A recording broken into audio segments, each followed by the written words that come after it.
Carta 3. Estas cartas conduzem você a uma dimensão espiritual, mental que transcende o plano humano de atividades e assuntos e por isso serão melhor assimiladas se antes forem precedidas por um período de quietude e relaxamento. Acalme a sua mente se for possível, e entre em um estado de silêncio interior. Somente quando você estiver nesse estado completamente receptivo, estas cartas poderão penetrar em seu pensamento humano com a sua realidade. Meu ilimitado amor celestial impulsiona-me a voltar uma e outra vez para escrever à humanidade com a intenção de que finalmente quando, como muitos, você estiver preparado para recebê-lo, possua o conhecimento que lhe permitirá transcender sua humanidade e fundir-se com o Pai Consciência, o verdadeiro amor-consciência no qual realizam-se todas as coisas generosas e preciosas. Como disse antes e quero reiterar, toda a minha missão na Terra foi impulsionada pelo amor e foi dirigida somente ao ensinamento da verdade, da existência, pois sem este conhecimento não há esperança de redenção do trabalho árduo que a humanidade nasceu para suportar. Eu sei que esta afirmação trará muito pesar aos seguidores sinceros, dedicados da religião cristã e àqueles que concentraram sua fé inteiramente na pessoa de Jesus. Mas digo a verdade, para que você consiga desfazer-se da condição humana que o impede de compreender plenamente a verdade universal e a verdadeira natureza da condição espiritual humana que eu chamei de reino de Deus. Você deve afastar-se dos velhos dogmas de salvação pelo sangue do Cordeiro, a Trindade e outras crenças e vir com a mente perfeitamente aberta e receptiva para a verdade da existência. Nenhuma outra salvação é possível. Deus não pode salvar você uma vez que se a humanidade ignora os fatos da existência, continuará cometendo os mesmos erros terrenos até o fim dos tempos, assim criando sua própria enfermidade e miséria. O que você deve entender é que seja qual for a crença do homem referente à salvação dos pecados, este é um erro humano, posto que a lei de causa e efeito é imponderável e é uma característica natural, inerente e intrínseca da existência. Não se pode separar os efeitos da causa e nem se pode apagar a causa e continuar tendo os efeitos.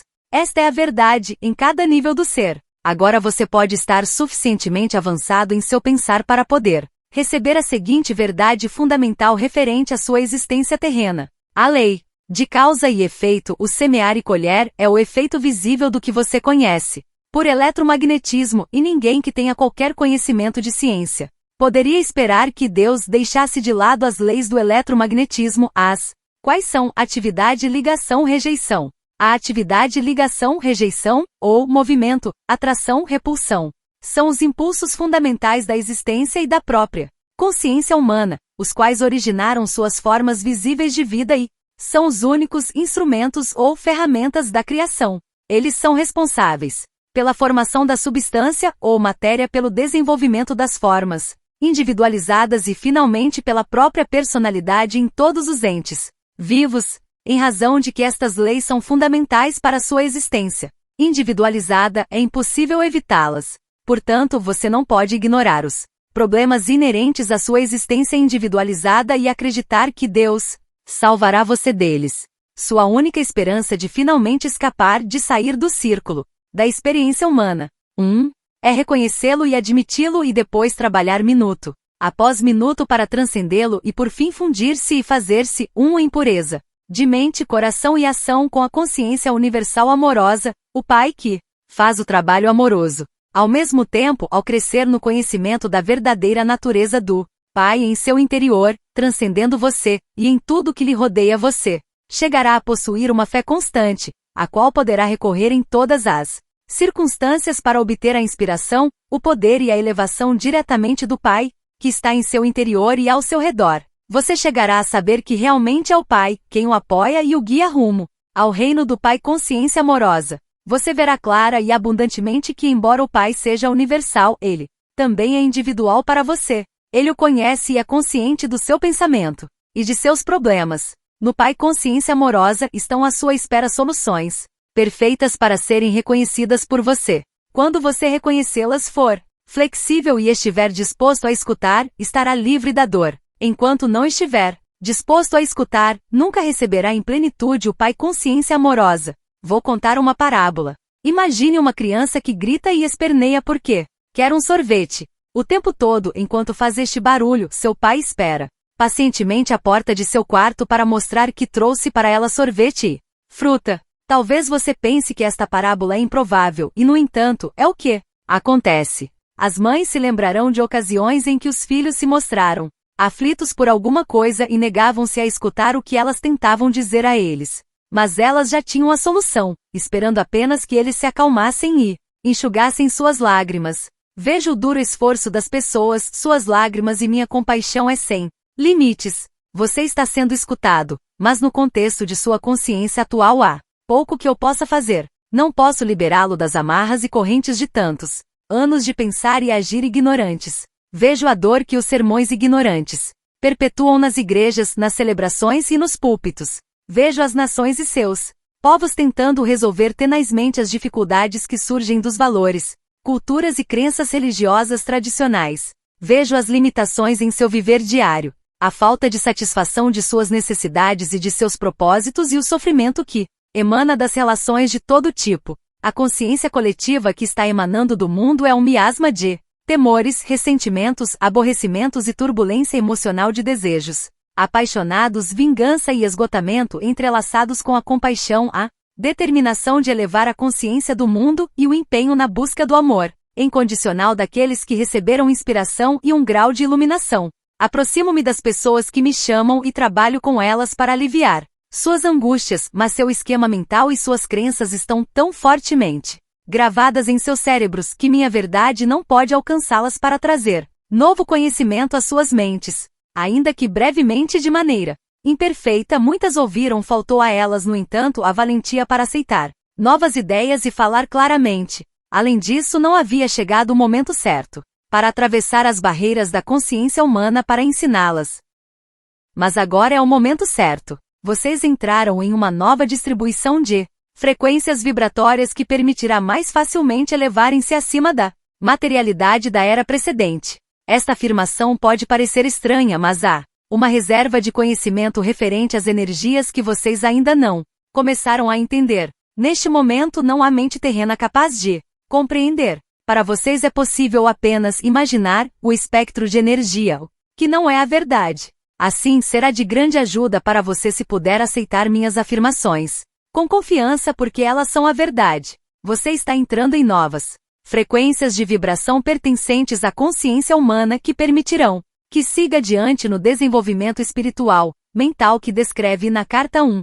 Como me afastei um pouco do assunto, devo agora reiterar: você não pode escapar das leis fundamentais da existência no que se refere ao seu pensar e sentir, semear e colher, do mesmo modo que não pode escapar das leis do eletromagnetismo em seu mundo material, pois o eletromagnetismo é o impulso que produz a lei do semear e colher, do mesmo modo que o eletromagnetismo produz a forma dentro do campo fundamental das partículas de energia. E assim, não é possível continuar acreditando no dogma cristão e ao mesmo tempo tentar seguir estas cartas.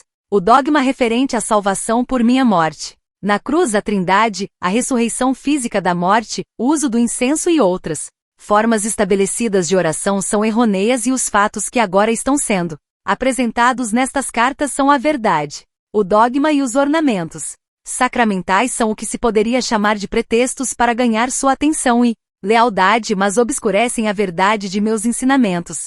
Portanto, estas cartas tinham que ser escritas. A única maneira pela qual eu poderia atingir o mundo, neste momento em que ele está pronto para entrar em uma nova distribuição mental emocional, era usando uma mente receptiva, obediente e preparada para receber a instrução e fazer o trabalho manual por mim.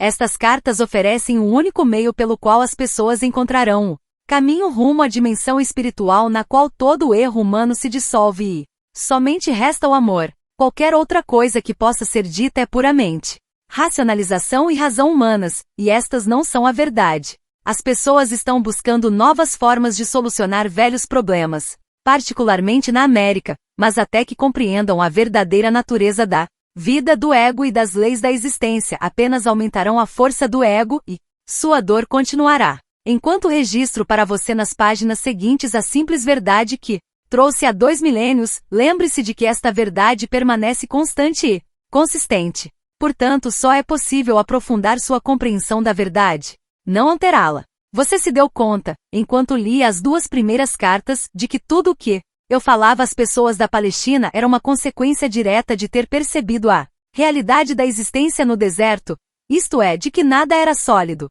Você lembra que em meu estado transcendente, ao olhar as rochas, areias, montanhas e águas do Mar Morto abaixo de mim, tudo parecia ser como um cintilar de partículas. A rocha, areia, montanhas e água distinguiam-se umas das outras, simplesmente pela diferença de intensidade do cintilar de partículas e pela aparente densidade delas dentro do clarão. Não há outra maneira pela qual eu possa descrever o que vi quando estava na Terra para transmitir os fatos referentes à verdadeira substância da matéria e à aparente construção sólida do mundo. Em linguagem moderna, o cintilar de partículas provavelmente seria chamado de vibração de partículas. Talvez se pudesse combinar os dois termos e descrever a realidade visível mais fundamental como um cintilar de partículas. 2. Isso transmite o sentido da incandescência luminosa na qual vi as partículas dançarem. Tendo dito tudo isso como introdução para o relato de minhas atividades na Palestina, deixe-me levá-lo para um outro dia, 2000 anos atrás, quando o sol brilhava, o céu estava limpo, azul claro e comecei a subir as colinas com meus discípulos, em uma tentativa de afastar-nos para descansar, meditar e orar. Mas isso não aconteceria. Tínhamos pensado em escapar, porém, apesar de dizer para as pessoas quais eram as nossas intenções, primeiro nós fomos seguidos por uns poucos que então avisaram outros de que estávamos indo para os montes. Embora tivéssemos pedido que voltassem aos seus lares, os poucos logo se tornaram um grande grupo de pessoas que nos seguia a certa distância. Insistiam em que eu falasse com elas. Você pode se perguntar por que elas estavam tão ansiosas para me escutar. Intuitivamente elas sabiam que eu falava palavras de vida. Sempre mostrei a atividade do Pai ao seu redor e isto deu a elas esperança e ajudou-as a ver o mundo com um novo olhar. Falei do amor e elas se sentiram confortadas. Foi por isso que pude dizer, sabendo que elas me entenderiam e que estariam de acordo comigo. Venha a mim você que está cansado e oprimido e darei a você descanso. Meu jugo é suportável e minha carga leve. Elas sabiam que quando eu pronunciava estas palavras, o que fazia com frequência estava comparando as regras e leis dos líderes judeus com a verdade que estava apresentando ao povo. Então, quando as pessoas me suplicaram que ensinasse o que poderia fazer-se, não sentar-me sobre uma rocha logo acima delas e ensinar, decidi que se elas tinham vindo de tão longe para ouvir-me, escutariam algo que recordariam e, possivelmente falariam disso durante a vida toda. Eu sabia que apesar de tudo que tinha dito a elas acerca do Pai, e o Pai, amor, ainda tinham medo de que Deus as rejeitasse. Embora eu tenha tentado ajudá-las a compreender que o Pai, de quem falava não era o Deus personalizado que elas adoravam, sabia muito bem que estavam confusas. Mesmo tendo dito uma e outra vez que o Pai estava em seu interior, continuavam preocupadas sobre receber um castigo vindo do alto por acreditarem em minhas palavras. O que deveria ensinar naquele dia? Perguntei ao Pai. Então observei as cabras e as ovelhas que estavam pastando na colina sob o vigilante cuidado de seu pastor e a mensagem para esse dia me veio ao espírito. Levantei-me e falei, para que se ouvisse minha voz até o fim da multidão. Vejam estas ovelhas e cabras pastando nas colinas. As ovelhas estão num lugar e as cabras em outro. Observem as ovelhas. São pacientes e pacíficas entre si, mesmo quando estão apertadas num canto do curral. Pastam tranquilamente. Nunca reclamam o terreno que não é seu, deixam o pasto curto, mas não o estragam, o que permite que a grama se recupere depois de passarem por cima dela. E o que é mais importante, escutam a voz do seu pastor. Portanto, ele cuida bem delas. Ele as guia para os melhores pastos e dorme junto a elas durante a noite para que não sejam atacadas por cães e ladrões. Agora olhem as cabras, como brigam e saltam sobre as pedras e entram em lugares difíceis ou perigosos. Devoram as sarças e a folhagem das árvores. Elas são espolhadoras. Se não fosse por sua utilidade para o homem, não haveria outro lugar para elas a não ser ficarem amarradas o dia todo ou serem enviadas para o deserto. Vejo-os aí embaixo e sei que no meio de vocês há muitas ovelhas e que também há muitas cabras. Houve alguns murmúrios aborrecidos, mas, em geral, as pessoas se davam empurrões e puxavam o cabelo uns dos outros, apontando as cabras rindo e concordando com a cabeça. Era bom vê-los rir e assim continuei. Vocês podem reconhecer as ovelhas pelos seus lares, pelo modo como convivem com os vizinhos e como são vistas por toda a comunidade. Assim, também vocês podem reconhecer as cabras, é possível que elas tenham muitos amigos? Houve um forte clamor da multidão. Não, seguido de muito riso. O pastor segue as cabras e cuida delas, ou elas têm que se cuidar sozinhas, e chegar por si mesmas em casa à noite para ser ordenhadas? De novo a multidão ria e respondia de maneiras distintas, algumas muito engraçadas e engenhosas. E assim é com aqueles que são ovelhas e aqueles que são cabras. Vocês recebem a proteção do Pai se são ovelhas e não são protegidos se são cabras, porque vão teimosamente seguindo seus próprios desejos todos os dias, possivelmente deixando atrás de si um rastro de destruição. Digam-me, o Pai pode proteger aqueles que são cabras? A multidão estava em silêncio, mas escutando atentamente. Vocês dirão então que o Pai está zangado com as cabras e não as protegerá, ou dirão que assim como o pastor cuida das suas ovelhas e cuidaria das cabras se elas permitissem, o Pai ama as ovelhas e as cabras da mesma forma, mas não pode protegê-las igualmente por causa do comportamento natural das cabras? Considerem também os hábitos de alimentação das ovelhas e das cabras. As ovelhas se contentam comendo somente a erva para a qual seus estômagos estão perfeitamente preparados, mas as cabras comem qualquer coisa que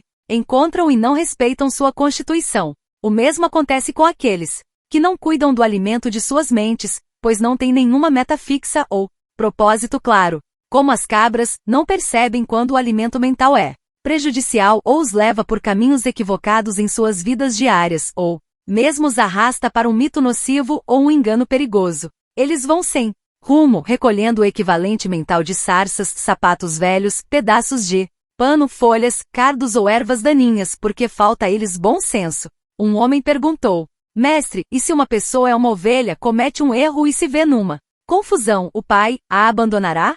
Respondi com outra pergunta: o que faz o pastor se uma de suas ovelhas cai num buraco ou escorrega por um barranco ou se vê aprisionada nas sarças? Eu digo: o pastor deixa o rebanho e rapidamente vai buscar a ovelha perdida e não a abandonará até que a traga de volta sã e salva. Assim acontece com o Pai, nenhuma ovelha pode evitar enganar-se de uma ou outra maneira, mas não duvide de que o Pai logo atenderá ao seu balido e a resgatará. E se uma cabra começar a comportar-se como uma ovelha e atender à voz do pastor, então ela também estará sob a proteção do pastor e será cuidada da mesma maneira que as ovelhas. Assim é com vocês e o reino do céu, o reino de Deus. Várias vozes elevaram-se, pedindo-me que ensinasse o significado do reino de Deus. O que estou dizendo a vocês não é o mesmo que ouviram de qualquer outro profeta em qualquer tempo. Não tentem entender o que digo pensando no que disseram seus mestres. Eles podem somente repetir o que está nas Escrituras, e não possuem nenhum conhecimento pessoal do reino de Deus ou do céu. Deus não está contido em nenhum lugar, mas está em todas as partes, como estão os céus e o ar sobre vocês. A Santa Palavra pronunciou a verdade quando disse: em Deus você vive, se move e tem o seu ser, pois o reino de Deus está acima, ao redor e também dentro de vocês, e vocês podem entrar no reino de Deus. As pessoas exclamavam com impaciência: mas o que é isso? É um estado de mente e de coração no qual você está plenamente possuído por Deus, seu Pai. Quando você está nesse estado, o Pai é a cabeça de seu corpo e dirige tudo o que você faz e toda a sua vida. Algumas pessoas resmungavam: como isso é possível? É possível estar tão vazio do eu, de desejos egoístas, inimizades, raivas, ciúmes, cobiça, de desejos de vingança, que somente Deus fique no controle de sua mente e de seu coração. E depois, o que acontece? Perguntou uma mulher. Então você entra no estado de ser que é dirigido por Deus. Isto é totalmente belo e glorioso. É amor, é generosidade, é cuidar dos demais como cuida de si mesmo, é não julgar, pois você aceita os outros tal como são, sabendo que também são filhos de Deus e que estão igualmente sob o cuidado do Pai. É felicidade sem medida, impossível de descrever, é sentir alegria pela beleza do mundo, é vida sem limite e energia aumentada, é saúde e é a satisfação de cada uma de suas necessidades mesmo antes de tê-las. Por que os rabinos não nos contam estas coisas? Diziam várias pessoas, reclamando. Porque só eu vi o Pai, somente eu sei como se fizeram o mundo e as leis da existência. E porque eu sei todas estas coisas, vocês podem vir a mim e perguntar-me e eu revelarei tudo o que me foi dado. Digo a verdade, aqueles de Vocês que creem, compreendem e buscam colocar minha palavra em prática, cada dia serão salvos da tribulação que a humanidade suporta. Vocês sofrem, porque não entendem como foram criados e os verdadeiros propósitos para o qual nasceram. Vocês nasceram para serem filhos e herdeiros do Pai. Mas, vocês viram as costas a toda a glória do reino e tentam encontrar prazer nas coisas terrenas. Enquanto fizerem isto, nunca encontrarão o reino de Deus, não. Entrarão no reino dos céus. Como entraremos no reino? Eu já disse. Vocês entrarão no reino dos céus quando se arrependerem de tudo que vocês são em seus corações e mentes. Quando vocês levarem sua maldade ao Pai, e pedirem perdão e força para serem limpos de seus pensamentos, palavras e atos malignos e finalmente os abandonem todos, então, poderão ter certeza de que estarão prestes a encontrarem o reino dos céus. Quando alcançarem isso, perceberão que sua atitude para com os outros estará mudando, pois o Pai estará fazendo seu trabalho amoroso em seu interior. Vocês estarão livres das correntes e amarras dos desejos e atos malignos que, antes os aprisionavam e os faziam cativos no mundo. Mais do que isso, compreenderão que o Pai satisfaz todas as suas necessidades. Uma mulher exclamou: Mestre, tenho uma necessidade agora mesmo, tenho fome. As pessoas riram, mas então várias vozes uniram-se à sua, dizendo: Estamos com você há muitas horas, nos fez andar e andar antes de consentir em nos ensinar. Nós demonstramos que somos boas ovelhas. Não nos ajudará a saciar nossa fome? Percebi que diziam a verdade e senti uma profunda compaixão para com elas. Tinham me seguido não só para que as curasse, mas também porque tinham um anseio de saber a verdade como tinha sido me dada pelo Pai. Eu tinha dito que o Pai satisfazia todas as suas necessidades. Esta seria uma oportunidade para mostrar o poder da fé e o poder que é Deus. Mostraria a elas que nada é impossível quando verdadeiramente se acredita como eu acreditava e percebia. Chamei meus discípulos e pedi que procurassem alguém entre os presentes, que tivesse alimento. Encontraram uma criança com pão e peixes e os trouxeram até mim. Afastei-me um pouco da multidão e tranquilamente contemplei o pão e os peixes, sabendo que não eram nada mais do que a mente poderosa de Deus, a substância de toda a matéria tornada visível. Sabia que a mente poderosa de Deus era ilimitada e poderosamente ativa dentro de minha consciência. Sabia que a natureza do Pai era a satisfação das necessidades. Enquanto abençoava o alimento, sentia o poder fluir totalmente pela minha mente, corpo e mãos e sabia que a fome daquelas pessoas seria saciada. Não sabia de que maneira, simplesmente sabia que seria. Depois levei as cestas de comida e disse aos discípulos que dividissem o alimento ali contido, sentindo com absoluta certeza que todos ali teriam tanta comida quanto necessitassem. Ao cortar o alimento em pedaços e distribuí-lo, o mesmo se multiplicava e assim foi acontecendo até que toda a multidão teve sua fome saciada. Várias cestas ainda restaram com sobras do alimento. Assim demonstrei que a matéria, tudo que é visível no universo, é mente e consciência tornada visível pela vibração das partículas. 3. O que a ciência chama de partículas. 4. Mudanças na vibração das partículas e, portanto, mudanças na matéria acontecem como consequência das imagens, movimento poderosamente dirigidas, disciplinadas, focadas pela energia da mente e consciência. Quando com uma consciência amorosa se age puramente para fazer o bem aos outros, os únicos limites ao trabalho amoroso do Pai no mundo são os limites que a mente do homem coloca nesse trabalho. Tais mudanças na matéria só podem ocorrer quando a consciência do homem está em perfeita harmonia e unida ao Pai Consciência Universal. Ainda que assombrados por receberem o alimento desta maneira, as pessoas, meus discípulos, não compreenderam como tal coisa tinha se realizado. Apenas puderam concluir que era o maior milagre que tinham visto. Isto também confirmou para eles a crença de que eu era o Filho de Deus. Numa outra ocasião, eu estava sentado debaixo de uma árvore nos arredores de Betesda, rodeado por aqueles que tinham trazido seus doentes para que fossem curados. Como sempre, maravilharam-se ao vê-los recobrarem a vida e a saúde e perguntavam-se como tais milagres podiam ser feitos.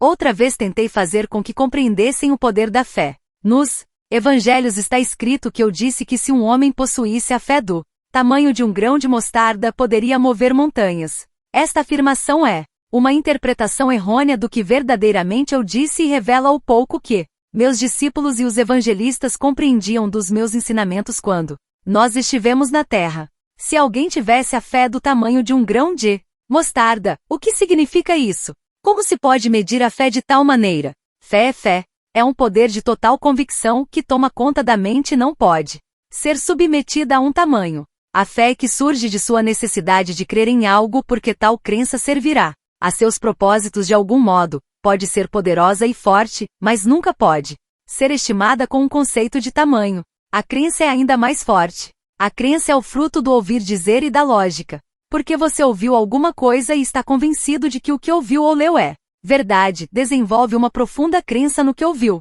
Você crê que é verdade. Você crê de uma maneira total e completa que desafia qualquer contradição. Constantemente eu dizia às pessoas, creiam que receberão, e receberão.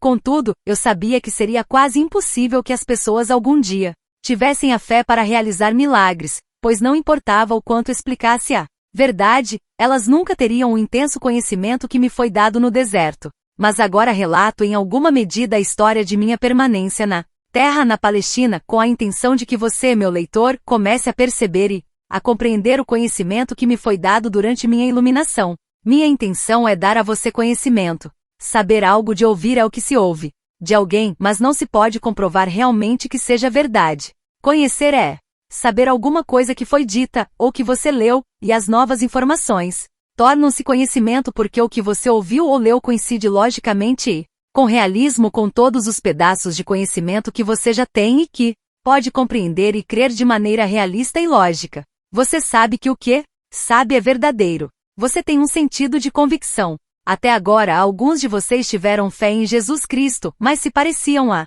crianças precoces. Sua fé foi em parte cega e obediente.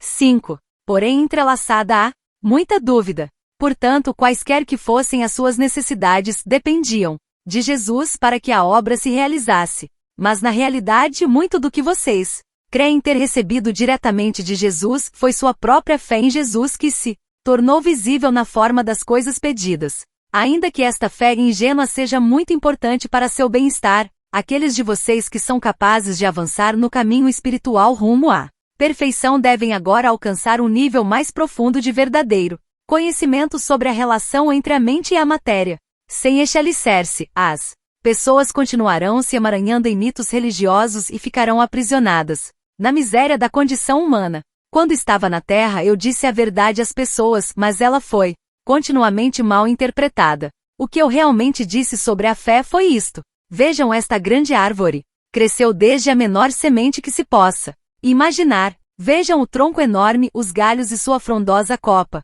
Todo este enorme crescimento originou-se de uma pequena semente. Como aconteceu tal coisa? De onde vem toda a madeira da árvore e a frondosidade que a ornamenta? Isto não é tão milagroso quanto os milagres que eu realizo para vocês dia após dia? O crescimento desta árvore não é tão obra do Pai, quanto a cura que recebem os enfermos? Pergunto, o que é uma semente? Vocês podem responder-me? Não, não podem. Mas vou dizer o que é. É uma entidade diminuta de conhecimento da consciência. É o conhecimento consciente daquilo em que se transformará. É um fragmento de consciência retirado da consciência criativa divina. É um fragmento do poder da mente, procedente do poder mental do Pai, o qual, ao ser plantado na terra e regado pela chuva, começará a vestir a si mesmo, com a matéria visível da qual possui o conhecimento no fundo de si mesmo. Este conhecimento é verdadeiro, é firme, é forte e sem desvios. Este autoconhecimento corporificado na semente é uma convicção da consciência. Todas as formas de vida surgem deste conhecimento unidirecionado de si, uma convicção na consciência. Esta convicção na consciência é o que separa a terra inanimada e as rochas de tudo que vive e cresce sobre a face da terra. Onde não existe convicção da consciência ou conhecimento da identidade, não há crescimento. A consciência dentro da terra e nas rochas permanece como consciência em uma forma adormecida. Portanto, se você pudesse crer no que pede, tão poderosamente como a semente de mostarda conhece a sua própria identidade, poderia fazer qualquer coisa que quisesse. Se você pudesse levar dentro de sua mente uma semente ou plano aperfeiçoado de seus objetivos mais profundos, e saber sem qualquer dúvida que ela pode crescer e chegar à perfeita realização, você poderia ver essa semente maravilhosa ganhar vida própria, que logo se manifestaria em sua vida. E com toda certeza você poderia mover as montanhas de sua vida, Essas montanhas que se colocam em seu caminho e o impedem de alcançar tudo o que você deseja. Montanhas que em momentos de imprudência e de pensamentos mal elaborados.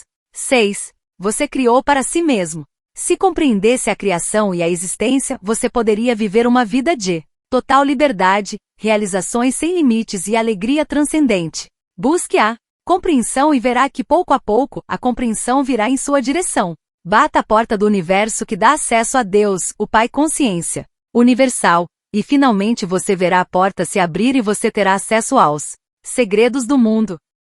Apenas creia e você receberá. Eu também recordava isso a eles a todo momento. Somente aqueles de mente e coração puros realizarão essas coisas poderosas. Os malvados podem prosperar durante um tempo, como fizeram os reis e os exércitos saqueadores e outros que amontoaram a iniquidade em suas mentes. Foi permitido a eles fazer seu trabalho durante um tempo, pois da maldade surge um certo bem, mas no final fracassarão e o resto do mundo dirá injúrias contra seus nomes. Então, se você quer ter sucesso, examine suas motivações. Os desejos que surgem simplesmente do anseio egoísta de riquezas ou conforto, no fim acabam em desengano, doença e morte. E a você que lê estas palavras, digo, não deixe ninguém se atrever a negar a verdade que trago, até que você também tenha andado o caminho da renúncia de si que eu percorre na terra e que tenha alcançado a mesma união com o Pai e as alturas do conhecimento e a compreensão indiscutível que possuo. Quando você tiver alcançado tudo isto, já não terá nenhum desejo de negar essa verdade e será incapaz de deixar de se unir a mim e ensinar ao próximo. Até esse momento, mantenha-se em paz e não deixe que ninguém conheça sua ignorância. No mundo inteiro as pessoas frequentemente acolhem meus ensinamentos com prazer por serem da mais alta moral e por serem os princípios mais perfeitamente formulados para o bom comportamento e viver diário. Contudo, afirmam rapidamente que as histórias sobre os milagres devem ser deixadas de lado, pois estes são aberrações das leis naturais do universo e são impossíveis. Este tipo de pensamento levanta barreiras ao futuro progresso do desenvolvimento científico e espiritual do qual a mente humana é capaz. De fato, não vim à Terra para apresentar uma nova religião ou um código moral mais alto do que aquele dado por Moisés nos 10 Mandamentos. Meu propósito foi o de trazer uma nova percepção de Deus como Criador e a compreensão da existência em si mesma. Deste conhecimento deveria surgir uma nova forma de viver. A atitude correta para com minha missão na Terra neste terceiro milênio é a de reconhecer que os milagres que eu realizei estão mais além da capacidade do ser humano médio neste momento. No entanto, tais milagres foram exemplos do que pode ser alcançado no futuro quando as mentes das pessoas estiverem plenamente imbuídas do verdadeiro conhecimento da existência e estiverem também, por meio da fé, da meditação e da oração, totalmente sintonizadas e impregnadas da consciência universal vida-amor. Foi realmente verdade que andei sobre as águas quando meus discípulos embarcaram para cruzar o lago? Se você leu a narração bíblica deste incidente, perceberá que meus discípulos tinham me deixado para trás. Ansiava pela oportunidade de afastar-me de qualquer contato humano, de retirar-me para as colinas para mais uma vez entrar em profunda meditação, permitindo que a minha consciência se unisse à dimensão universal da consciência de Deus. Enquanto estive nesse estado espiritual que transcende a consciência humana, toda a consciência física desapareceu e fui elevado em êxtase na corrente universal da vida. Soube que a vida universal era tudo, que a vida era a realidade de meu ser e que tudo mais eram aparências mutáveis, transitórias da vida universal, tornadas visíveis. Soube e senti que eu era a própria vida e que ao introduzir-me na consciência da vida mais além da consciência terrena, as leis que governavam meu ser físico eram transcendidas e já não se aplicavam à carne e ao sangue de meu corpo humano. Desejei mover-me neste novo estado transcendente e vi a mim mesmo saindo da caverna flutuando. Vi meus discípulos no lago e soube que estavam em aflição. 7. Sem esforço desci flutuando a colina em direção à margem e ao retomar o contato com meus assuntos humanos habituais, no caso os meus discípulos, encontrei-me repousando sobre as águas. No entanto, ainda estava no estado em que percebia plenamente que eu mesmo era a vida individualizada e, portanto, que meu corpo estava banhado pelo poder vital, que continuava me deixando mais leve e transformando a estrutura atômica de meu estado físico. Você deve entender que ouvir e pensar no estado de consciência humana e a Ascensão à compreensão transcendente da vida universal. Quando a consciência pessoal já está afastada da condição corporal e plenamente fundida no Pai Consciência Universal, pertencem a duas dimensões totalmente diferentes do ser. A consciência humana pode receber inspiração do Pai Consciência Universal, mas a inspiração que se recebe se mistura à condição humana e, frequentemente, é mal interpretada, segundo o conhecimento armazenado que já controla o cérebro e, portanto, os próprios processos mentais. Lamentavelmente, a inspiração que você recebe é contaminada e distorcida por suas atuais crenças, fortemente arraigadas. Considere que o estado de percepção e compreensão transcendente emerge da condição física. O cérebro já não está no controle, já não possui influência sobre o estado de percepção transcendente, que é a verdade essencial.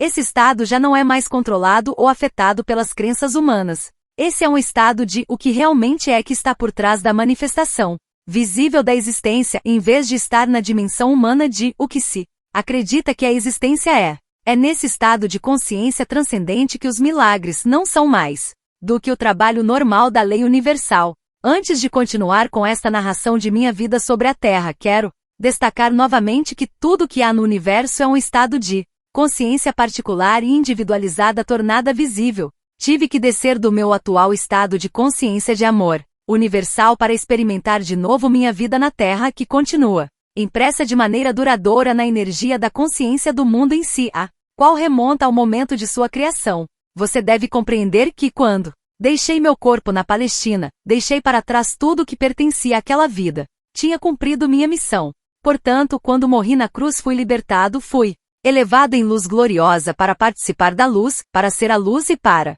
regozijar-me na luz que é amor universal, vida, beleza, harmonia, ventura e êxtase. Mover-se entre diferentes níveis de consciência não é tarefa fácil ou agradável. É somente porque minha missão na Terra não ficou completa quando morri na Palestina que volto agora para ajudar você a preparar sua entrada na nova era, uma fase nova da existência individualizada na Terra. Talvez você compreenda o que quero dizer com o desconforto deste empreendimento se tentar recordar-se de alguma profunda tristeza que sentiu em sua vida e puder observar que sua reação atual possui quase o mesmo grau de tensão e estresse emocional da ocasião em que tal acontecimento se deu. Refletir sobre algum sofrimento ou tristeza passada trará a você vontade de chorar. Você sentirá a depressão e a antiga angústia retornando ao reviver aquele momento em sua imaginação. Pode ser que você queira se afastar das pessoas, porque sua consciência já desceu de seu estado anterior de equilíbrio feliz e de paz para experimentar mais uma vez as vibrações e as formas da consciência inferior que você criou no momento inicial de seu sofrimento. A mudança de ânimo indica uma mudança em suas energias de consciência. Uma elevação das vibrações de consciência trará a você uma elevação mental, emocional e física e fará com que você se sinta feliz. Uma redução de suas energias de consciência rebaixará o funcionamento de todo o seu sistema e você sentirá que uma depressão se inicia, ou ao menos, uma queda do otimismo que sentia anteriormente. Estou explicando um fato da existência. Seu universo inteiro manifesta as diferentes frequências de vibração das partículas de energia da consciência. Ao moverem-se as frequências para cima ou para baixo de um nível para outro, também as estruturas físicas e visíveis manifestam níveis de energias diferentes. Isso produz uma mudança nos padrões mentais e emocionais e da aparência. Ao descer do meu estado de consciência para voltar a entrar nas condições de meus tempos na Terra, o que me move é tão somente meu amor pela humanidade. Faz 2000 anos que os cristãos estão revivendo o trauma de minha crucificação. Alguns, inclusive, experimentaram o estigma, que nada mais é do que uma resposta emocional histérica e mórbida àquilo que acreditam que suportei. Essas pessoas se superexcitam até viver em picos emocionais próximos ao frenesi, imaginando a angústia dos meus sofrimentos antes de minha morte. Sua gratidão emocional pelo que suportei lança-os em um estado de estresse físico. Isso está sendo escrito num dia de Sexta-feira Santa e vim especialmente para falar acerca de minha crucificação. Vim para dizer que você deve abandonar todo o drama referente à recordação daquele dia. Morri, e isso foi, para mim, uma libertação maravilhosa. Já é tempo de que as pessoas acordem de seu longo sonho e compreendam a existência como ela realmente é, e a verdade a respeito de minha crucificação. a qual esteve oculta até este momento. Na Sexta-feira Santa, ano após ano através dos séculos pelo mundo todo, foi criado um estado de ser, de consciência traumática e contaminada. Este estado está tão longe da dimensão espiritual da consciência criativa universal quanto o inferno está distante do céu. Agora escolhi reviver minha vida sobre a terra no personagem de Jesus, através da mente de alguém que recebe minhas palavras. Isto tem como finalidade ajudar o mundo a avançar rumo a uma nova fase de desenvolvimento espiritual mental. Por isso peço àqueles que possam receber minhas palavras, que abandonem esta prática de recordar minha morte e de exercitar a abnegação. 8. Física durante o jejum da Quaresma para recordar meus 40 dias no deserto. Como você pode perceber pelo que digo, meus dias no deserto foram de grande felicidade e bem-aventurança espiritual. Muitos acontecimentos de grande significado espiritual ocorreram justamente antes de minha morte. Eles são exemplos magníficos das grandes leis cósmicas, em ação dentro de sua dimensão de existência. Agora estou lhe dando uma breve narrativa desses acontecimentos importantes.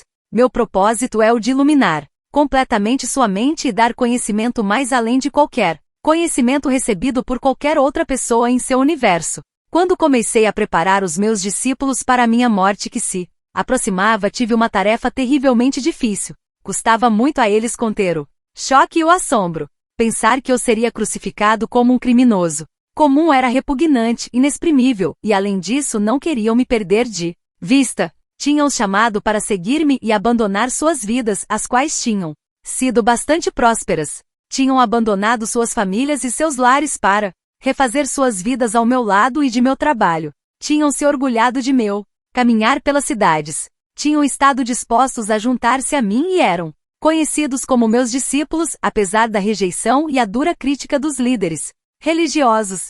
E mais ainda, amavam-me e respeitavam-me tanto pela forma como eu vivia meus próprios ensinamentos como pela maneira como curava tantas pessoas com compaixão e pelo consolo que trazia às suas vidas desventuradas. Acreditavam verdadeiramente que eu era o Filho de Deus. Como o Filho de Deus podia acabar na cruz? Perguntavam-se. Aumentava o espanto com cada pergunta. Era impensável. Sentiam que um tremendo vazio se abria diante de suas vidas, uma enorme cratera na terra onde pisavam e uma vasta extensão de instabilidade e de falta de propósito dentro deles mesmos. Não se atreviam a contemplar a minha futura crucificação da qual eu falava. Tal acontecimento destruiria tudo aquilo em que tinham acreditado com todo o seu coração. Desta maneira, meus discípulos resistiam muito fortemente ao que eu tentava dizer e afirmavam repetidamente que tal coisa nunca poderia ocorrer. Agi com firmeza contra suas teimosas negativas e finalmente sentiram-se obrigados a silenciar seus argumentos e aparentemente aceitar que tal coisa poderia ser possível. Disse a eles que depois de minha morte me viriam de novo e que esperava que continuassem o trabalho que eu tinha começado. A dor e as discussões que eu tinha provocado entre meus discípulos também me afetaram profundamente. Não era tarefa fácil ir a Jerusalém, onde o meu destino me esperava. Acima de tudo, perguntava-me se estaria à altura daquele grande desafio para a resistência. Seria capaz de transcender a condição física e entrar no Pai Consciência Universal e ali ficar até morrer? Às vezes eu me sentia profundamente assustado diante do Calvário, mas não me atrevia a revelar esse temor a meus discípulos. Assim comecei minha última viagem em direção a Jerusalém com grande confusão de sentimentos. Por um lado, estava cansado de curar, falar e ensinar às pessoas que me escutavam boquiabertas e não tinham nenhuma real compreensão do que eu tentava dizer. Tinha pensado que meu conhecimento tornaria as pessoas capazes de sair de sua miséria e pelo menos estabelecer contato com o Pai e obter um vislumbre do reino dos céus. Não havia nenhuma evidência de tal despertar espiritual nem mesmo entre meus discípulos. Meu desapontamento e sentido de fracasso trouxeram-me contentamento ao pensar em abandonar a vida terrena rumo à gloriosa existência que sabia que me esperava depois da morte. Ao mesmo tempo, perguntava-me como poderia suportar a dor da crucificação. Ao longo de minha missão, meu estado mental era mais ou menos pacífico e consistente, frequentemente em júbilo, com os pensamentos focados no Pai Consciência Amorosa, autor de todo ser, sabendo que bastava pedir e o que pedisse rapidamente seria manifestado. Eu seria capaz de manter minha serenidade quando fosse apresentado diante do conselho, levado para a crucificação, pregado na cruz com meu peso pendurado pelas minhas mãos? Como estava dando lugar a dúvidas e temores, o nível normal das frequências de minha consciência estava baixando. Eu estava descendo novamente às frequências da consciência do plano terreno. Voltei a ser vítima de minha antiga agressividade que me incitava a atos irracionais que eu não teria sequer considerado quando estava em meu estado anterior de total harmonia com o Pai. Consciência amorosa. Minhas dúvidas e conflitos se exteriorizavam em minha vida como emoções e impulsos humanos que eram opostos à lei cósmica do amor. Primeiro aconteceu o episódio da figueira. Tinha fome e fui em direção à árvore, não esperando verdadeiramente encontrar frutas porque não era a estação de figos. Ao ver que a busca era infrutífera, amaldiçoei a figueira. 24 horas depois, ela havia murchado até as raízes. Foi uma experiência chocante. Era a primeira vez que minhas palavras tinham causado dano a algo. Contudo, mostrou claramente a meus discípulos o poder do pensamento para o bem ou para o mal. Demonstrou que quanto mais espiritualmente evoluída é uma pessoa, maior é o impacto de suas palavras no meio ambiente. Aproveitei a oportunidade para explicar aos meus discípulos que eu tinha me comportado de maneira irrefletida, como faz a maioria dos homens e mulheres, que tendo grandes expectativas, não consegue o que quer. Essas pessoas costumam reagir com raiva, lágrimas e até com palavras fortes que podem ou não significar um desejar mal, ou maldizer a pessoa que tenha negado o que eles desejavam. Eles já tinham visto por eles mesmos o que a minha maldição tinha causado à figueira. Agora deveriam compreender que, tendo uma forte convicção, poderia ser concedido a eles qualquer coisa que pudessem desejar ou imaginar, mas também deveriam estar constantemente conscientes de sua própria condição mental, emocional. Não deveriam guardar rancor dos outros, mas sim perdoar rapidamente. Do contrário, poderiam causar muito mal àqueles com quem estivessem ressentidos. E isto seria devolvido a eles no devido tempo, como a colheita do que semearam. E mais ainda, tal como é a semeadura, assim é a colheita. Sabia que o que eu tinha causado à figueira inevitavelmente retornaria para mim de uma ou outra maneira. Então levei os meus discípulos para o templo. Muitos anos tinham se passado desde que eu tinha estado lá e sabia que minha visita serviria para desencadear os acontecimentos que levariam à minha crucificação. Algumas pessoas me reconheceram e comecei a ensinar em resposta a seus pedidos. Foram-se juntando mais pessoas e os agiotas se amontoaram, começando a reclamar. Seus gritos e queixas barulhentos interromperam a linha de meu pensamento enquanto ensinava. De repente a cólera tomou conta de mim. Havia ali pessoas sérias que me rodeavam e desejavam ouvir palavras de vida, as quais em breve não poderia mais pronunciar, e ali estavam mercadores que viviam vendendo animais para os sacrifícios que não beneficiavam ninguém. Aqueles homens somente traziam dívidas e miséria às pessoas. Senti o sangue subir-me à cabeça, empurrei as mesas espalhando dinheiro e expulsei do templo os homens de coração duro. Então houve uma tremenda comoção de gritos e lamentações. Alguns brigavam para apanhar o dinheiro. Os mercadores amaldiçoaram-me chamando-me de malvado, dizendo que eu fazia o trabalho de Belzebu e outros 1000 demônios mais. Os sacerdotes, os fariseus e todas as pessoas que valorizavam os sacrifícios do templo vieram correndo para averiguar a causa do barulho e da confusão. Ouviram a história dos mercadores e se sentiram tão ofendidos com meus atos, que se lançaram aos gritos em condenações e lamentos para assim impressionar os sacerdotes, cada um protestando mais alto do que seu vizinho, demonstrando seu horror pelo que eu tinha feito. Nunca antes tinha se visto tal coisa no templo. Até mesmo aqueles que antes tinham me escutado estavam incomodados pela minha obstinação e se perguntavam que tipo de homem eu poderia ser. Estavam juntos vendo os acontecimentos quando os sacerdotes, fariseus se aproximaram e os convenceram de que eu tentava destruir tudo aquilo no que acreditavam, pregando um Deus falso totalmente contrário a qualquer coisa que tinham ouvido falar nas sinagogas. Os sacerdotes passaram eles a sua própria raiva ultrajada e convenceram-nos de que meu pecado também os contaminaria se continuassem a dar ouvidos às minhas loucuras. Aos poucos, as pessoas se convenceram de que eu era uma má influência e que deveriam afastar-me do caminho antes que eu pudesse transtornar a paz do país e atrair a ira do governador romano sobre toda a Palestina. Meus discípulos, envergonhados pelo que eu tinha feito sigilosamente, deixaram o lugar e esconderam-se entre as ruelas a alguma distância do templo. Quando mais tarde regressaram para onde eu estava, demonstraram claramente que estavam profundamente incomodados com meus atos. Perguntavam-se se eu tinha perdido o juízo ou se tinha ficado louco profetizando minha morte e, depois fazendo aquelas coisas que provavelmente a provocariam. Foi nesse momento que Judas, aquele que nunca havia abandonado verdadeiramente suas crenças judaicas, começou a duvidar de que eu fosse verdadeiramente o Messias. Fazia 3 anos que eu ensinava o povo e não se via nenhum sinal de que o domínio romano se enfraquecia. 3 anos e as pessoas não estavam mais perto da felicidade que eu havia prometido, e agora parecia que estava a ponto de converter-me num perturbador da paz, fazendo cair a ira de Roma sobre suas cabeças. Judas ficou sabendo que o sumo sacerdote judeu queria se desfazer de mim e então ofereceu seus serviços para me identificar quando assim fosse pedido. Quando foi a hora de celebrar a Páscoa com meus discípulos, organizei uma ceia com todos reunidos num grande salão. Sabia que aquela era a última vez que comeria na terra. Não desejo voltar profundamente à consciência daquela noite. Senti grande tristeza por ter que deixar meus discípulos que tinham me servido tão bem.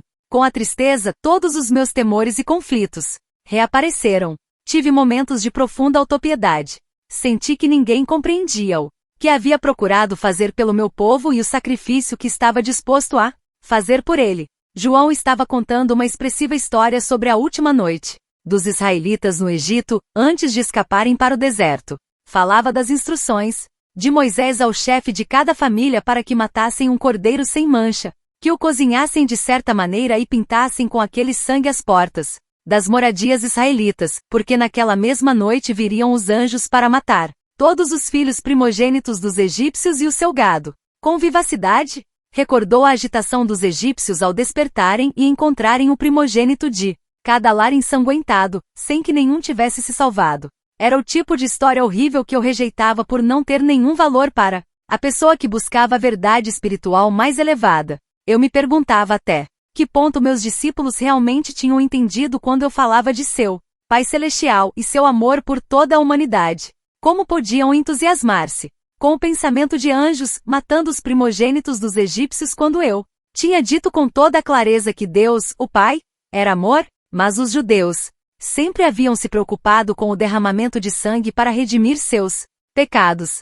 Até mesmo Abraão, o fundador da nação israelita, convenceu-se de que devia levar o seu único filho ao deserto, matá-lo e oferecê-lo em sacrifício a Deus. Um pensamento pagão e revoltante. Pensei nos sacrifícios de animais no templo, amando a todos os seres vivos da criação como eu amava. Esta prática era para mim uma abominação. E agora? Eu estava a ponto de ser levado para a morte porque tinha me atrevido a pronunciar as palavras da verdade. E quando considerava o tão pouco do meu conhecimento que tinha conseguido transmitir, perguntava-me por que eu tinha sido enviado em tal missão.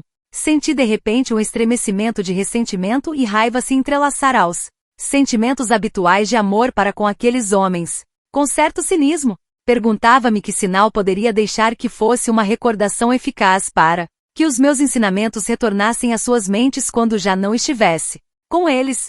Se podiam esquecer tão rapidamente todos os meus ensinamentos sobre o amor do Pai, e desfrutar a horrível história da Páscoa, enquanto eu ainda me encontrava na mesma sala com eles, de que se recordariam quando morresse como um malfeitor na cruz, a mais desprezível das mortes. Depois pensei que se o derramamento de sangue os comovia tanto, daria a eles sangue para que se recordassem de mim. Com essas reflexões irônicas, apanhei um pão, partiu, passei-o a meus discípulos e disse que o comessem.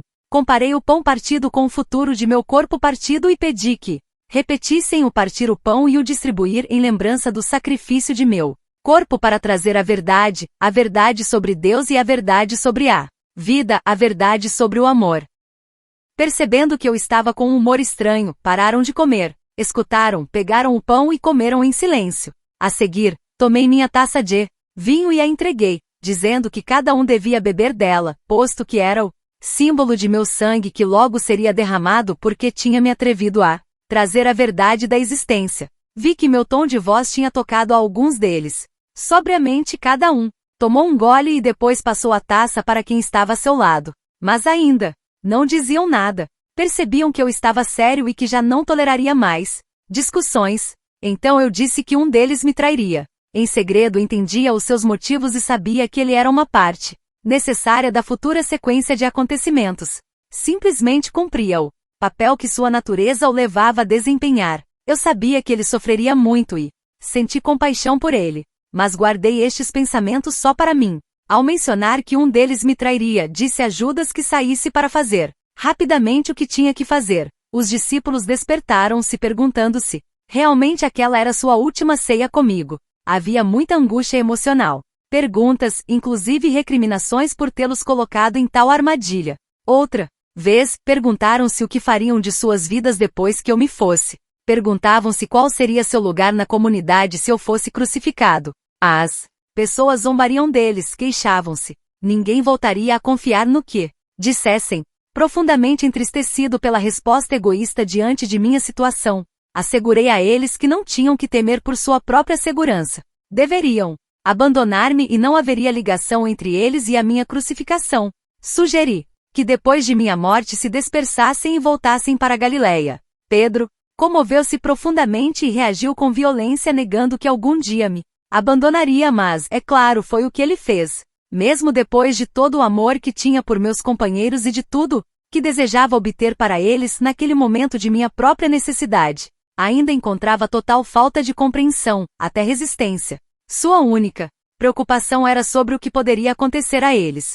Não houve nenhuma palavra amável, oferecimento de ajuda ou angústia pela minha dura prova futura. Como era duro o coração humano, pensei. Quantos penosos séculos teriam que passar antes que a humanidade pudesse ir mais além de sua própria dor e sofrimento para sentir talvez uma faísca de amor e compaixão para com outros desafortunados que se encontrassem numa situação pior do que a deles? Porém, ainda que profundamente decepcionado e mesmo machucado por suas reações egoístas, compreendi-os e procurei dar aos meus discípulos coragem para enfrentar o futuro e assegurei que sempre estaria com eles, mesmo quando estivesse fora de suas vistas. A obra que eu tinha começado seria promovida desde o além. Não os deixaria sozinhos.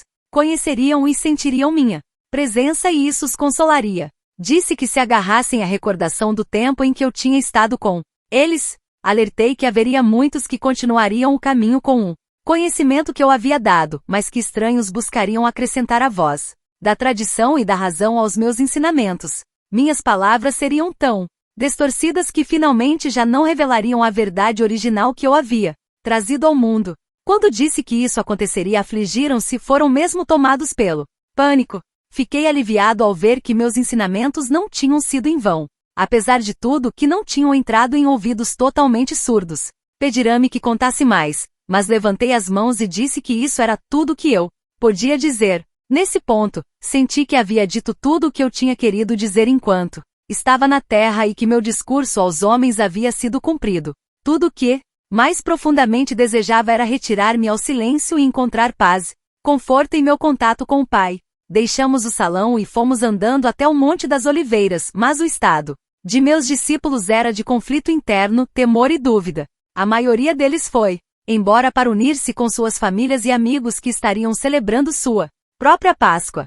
No jardim havia uma rocha especial cujo formato lembrava uma pequena caverna. Gostava de refugiar-me do vento dentro dela, de modo que ali me sentei e orei, buscando um caminho para a grande harmonia que já havia desfrutado no passado. Sabia que quando me movesse para sintonizar-me com o Pai Amor, meus temores se dissolveriam e estaria num estado de paz e de total e absoluta confiança. À medida que senti o poder do amor entrar em mim e tomar posse de minha consciência humana, assim também a força para suportar o que viria sobre mim tomou conta do meu coração. Seria capaz de permanecer dentro do amor e dar amor aos outros até o fim. E assim foi. Nem sequer tentarei voltar a entrar no estado do julgamento e da crucificação. Isso não tem importância. Quando finalmente morri na cruz e meu espírito retirou-se de meu corpo torturado, fui elevado dentro de uma luz radiante e indescritível. Fui envolvido no calor e no consolo do amor, tal como nunca antes tinha experimentado. Tinha uma sensação de envolvente louvor, uma poderosa certeza de ter feito um bom trabalho, de êxtase na força universal para continuar a obra e de uma alegria e encantamento que está muito além de qualquer coisa que a condição terrena possa conhecer. Entrei numa nova e maravilhosamente bela forma de viver, mas permaneci descendente em consciência para manter-me em contato com as pessoas que tinha deixado para trás. Pude mostrar-me aqueles que eram suficientemente sensíveis para ver-me. No entanto, a história de que Tomé supostamente colocou os dedos em minhas feridas é um disparate. Meus discípulos não sabiam que eu tinha combinado secretamente com José de Arimateia que depois de minha morte, ele levasse meu corpo para o seu próprio túmulo ainda sem uso, onde então seria ungido segundo o costume antes do pôr do sol. Depois, quando a noite chegasse e todos em Jerusalém estivessem cumprindo o sabá, ele, ajudado por 2 serviçais de confiança a cavalo, levaria o meu corpo, às escondidas durante a noite e por caminhos ocultos. Durante o dia, a uma montanha nos arredores de Nazaré, na Galileia. Ali, seguindo minhas instruções e ajudado por minha família, encontraria uma pequena gruta oculta que tinha me dado o refúgio das tormentas e das pessoas. Quando eu era um jovem infeliz e rebelde em disputa com o mundo todo, José prometeu-me que encontraria a gruta seguindo um mapa que eu havia dado a ele, e que me deixaria ali depois de mais um embalsamamento. Depois reconstruiria a pequena entrada para escondê-la totalmente dos possíveis intrusos. Ali meu corpo descansou livre de incômodos. Foi dito que meu corpo ressuscitou dos mortos. Que absurda história! Inventada pelas mentes daqueles que não sabiam como explicar satisfatoriamente minha morte na cruz como um malfeitor, porque eu teria necessidade de um corpo terreno para continuar a existência na outra dimensão? Como este mito ridículo pôde persistir até o século XXI? Isto dá a medida da falta de compreensão dos cristãos, o fato de até hoje terem aceitado cegamente tal dogma. Pense nisto com cuidado. Tendo sido liberado de um corpo terreno e tendo vivido a experiência de êxtase e de glorioso encantamento que é a passagem a uma dimensão superior da consciência universal, porque eu iria querer voltar à dimensão terrena e entrar em meu corpo outra vez? Que utilidade isso teria para mim em seu mundo e no meu? Enquanto a substância física de meu corpo durante a vida na Terra poderia ser espiritualizada quando estivesse perfeitamente harmonizada com o Pai consciência amorosa, meu corpo não. Seria um transtorno e impedimento para minhas viagens posteriores nos reinos espirituais superiores? As coisas visíveis não são mais do que uma manifestação das frequências vibratórias específicas na consciência que produzem um cintilar de minúsculas partículas criando um aspecto de matéria sólida. Cada substância visível possui sua própria frequência vibratória única. Uma mudança na taxa de vibrações produz uma alteração na aparência da matéria. Quando as energias da consciência mudam, também mudam as aparências da matéria. Portanto, era possível que eu me concentrasse e baixasse as frequências de minha consciência a tal ponto que minha forma se tornasse visível ao olho humano. Podia retornar aos meus discípulos e ser visto por eles. E assim o fiz. Amava-os mais do que nunca e devia a eles tanto consolo e apoio quanto era capaz de dar depois de minha morte. Além disso, era necessário dirigir meu próprio poder dentro de suas mentes com o fim de dar a eles o ímpeto e a coragem para continuar a obra que eu havia começado. Porém, quero que você saiba que a consciência individualizada que tenha ascendido em frequências vibratórias até os portais da dimensão criativa universal transforma-se em luz individualizada, uma consciência individualizada que não necessita de nenhum corpo para expressar e desfrutar de tudo que a consciência gloriosa possa conceber nos reinos espirituais mais altos. É um supremo estado de ser e de encantamento sem nenhuma das necessidades, desejos ou impulsos experimentados por aqueles que não tenham ido mais alto e além do ego. Enquanto você vive na Terra, sua mente permanece ancorada em certos padrões de frequências vibratórias, presa num corpo que tem suas próprias necessidades.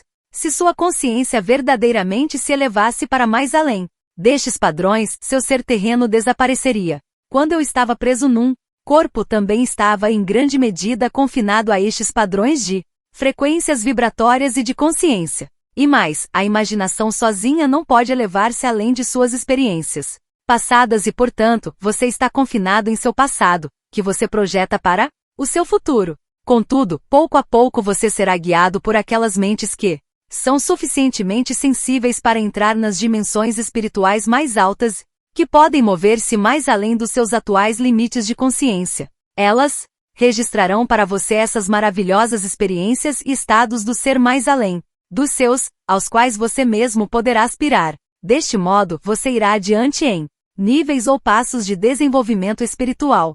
Cada passo traz a você uma visão mais elevada do que pode ser alcançado e, a partir desta visão, você formula uma nova meta. Com esta meta sempre presente, você trabalha para purificar-se da influência contaminadora dos impulsos de ligação, rejeição da existência terrena. Passo a passo você transcende o seu ego. Quando transcende o seu ego e ele morre dentro de sua consciência, você, então, está plenamente vivo no Pai Consciência Amorosa e encontra a realidade do reino dos céus em sua vida, em si mesmo e ao seu redor, para permitir que você alcançasse estes picos de amor, alegria, harmonia e êxtase. Eu vivi, trabalhei e morri na Palestina e vim agora a você nestas cartas. Não permita que o meu trabalho seja em vão nesta segunda vez. À medida que ler estas páginas, busque, medite e ore para receber inspiração. Chegará a sentir a resposta do Pai, e se escutar cada dia com atenção, ouvirá a voz do Pai. Esta voz está sempre com você. Retire as barreiras criadas por sua própria vontade. Abra-se para receber a força, o poder, a inspiração e o amor diretamente do Pai Consciência Amorosa. Leia e releia estas cartas para que possam ser, finalmente, absorvidas em sua consciência. Enquanto você o fizer, estará viajando rumo à luz e irradiará luz para os demais. Tal luz não é luz, como a da eletricidade, mas sim da mesma natureza da consciência universal que descreve para você em minha Carta 1. Portanto, enquanto irradiar a luz, irradiará o amor incondicional. Você promoverá o crescimento e o desenvolvimento espiritual de qualquer outro ser vivo, desejará alimentar e nutrir, trabalhará para promover proteção, cura e educação. Você desejará ajudar no estabelecimento da lei e ordem amorosa na qual todos poderão viver em harmonia, com sucesso e com prosperidade. Você estará no reino dos céus. Ao mesmo tempo, não se iluda. Enquanto são dados os passos para apresentar estas cartas ao mundo exterior, haverá exatamente as mesmas recriminações, a mesma condenação, os mesmos falatórios de Satanás, do diabo, como houve quando ensinei na Palestina. Ânimo, reze para ter coragem. Aqueles que suportarem até o final se elevarão por cima da confusão e da violência e descansarão na paz e na alegria do reino.